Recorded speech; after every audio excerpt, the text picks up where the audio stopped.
Hello అండి. కేవలం రెండు ఇంగ్రీడియంట్స్ తోటి ఎంతో హెల్తీగా, ఎంతో టేస్టీగా, బయట క్రిస్పీగా, లోపల సాఫ్ట్‌గా ఉండే ఈ గుంట పొంగనాలని తయారు చేసుకుందాము.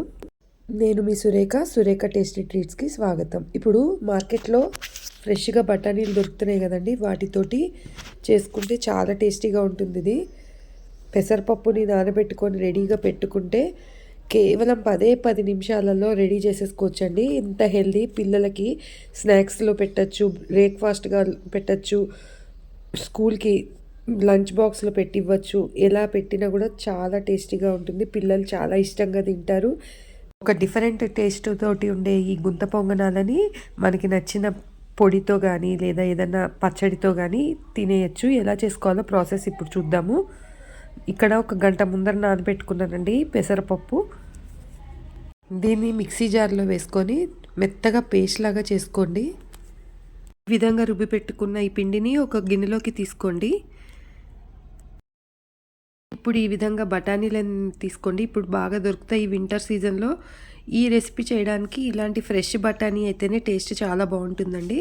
అందుకని ఇప్పుడు దొరికి ఫ్రెష్ బఠానీతోటి తప్పకుండా చేసుకోండి. ఇది ఇలా ఒలుచుకొని బఠానీలను తీసుకోండి. ఇప్పుడు మనం ఒక కప్పు పెసరపప్పు తీసుకుంటే హాఫ్ కప్పు ఈ బఠానీలని తీసుకోవాలి.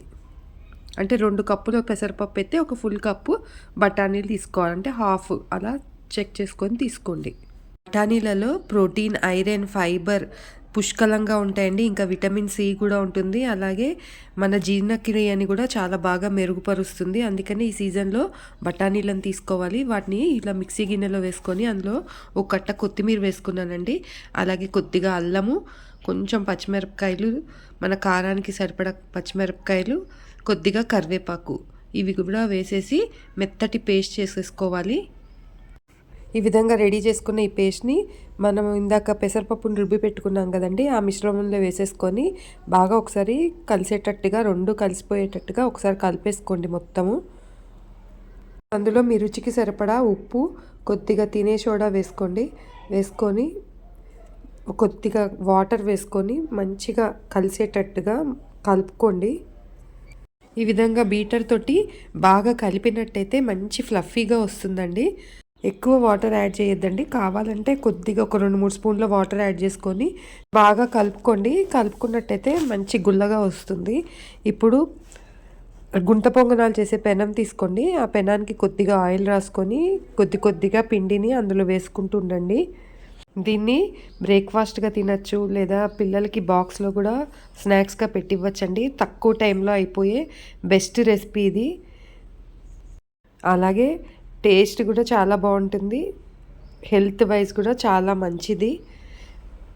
అన్నీ వేసుకున్నాక కొద్దిసేపు మూత పెట్టుంచండి. కొద్దిగా ఉడికిన తర్వాత రెండో వైపు టర్న్ చేసుకోండి. అంతేనండి, ఎంతో ఈజీ అయినా బఠానీలతో చేసే ఈ గుంత పొంగనాలు రెడీ అయిపోయినాయి. ప్లేట్లోకి తీసుకొని మీకు నచ్చిన పచ్చడి ఏదైనా సరే బాగుంటుందండి, లేదా పికిలైనా బాగానే ఉంటుంది. పిల్లలకి టమాటో సాస్ ఇష్టమైతే దాంతో కూడా బాగానే ఉంటుంది.